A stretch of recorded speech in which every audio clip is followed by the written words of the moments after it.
What's up, guys, and welcome back to my reading journey. Hope you're all doing absolutely fantastic. And today, as usual, we're gonna continue the book by Cicero on the ideal orator. It's gonna be the 37th part of the third book, so let's get started. A philosophical classification of general and specific questions. Well, then, in every matter that can be the subject of examination and dispute, the potential points of controversy are by nature the same, whether the dispute is based on an indefinite inquiry or on the cases that concern the community and the disputes in the forum. There is none that is not related to the principles of either acquiring knowledge or taking practical action.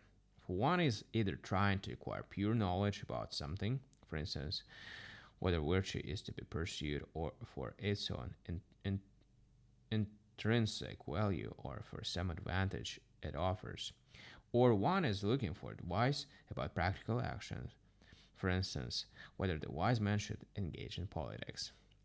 Now, the acquisition of knowledge has three varieties: factual inference, definition, and what I might call attendance.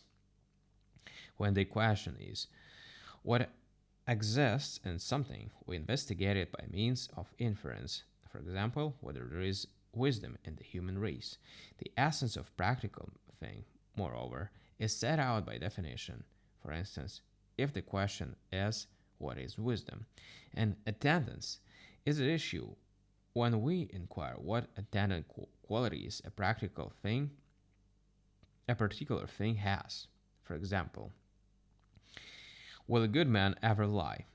At this point, they return to category of inference and divide it into four classes. The question, either what a thing is, as in injustice among beings, a matter of nature, or is it based on mere opinion, or it is about the origin of the particular thing.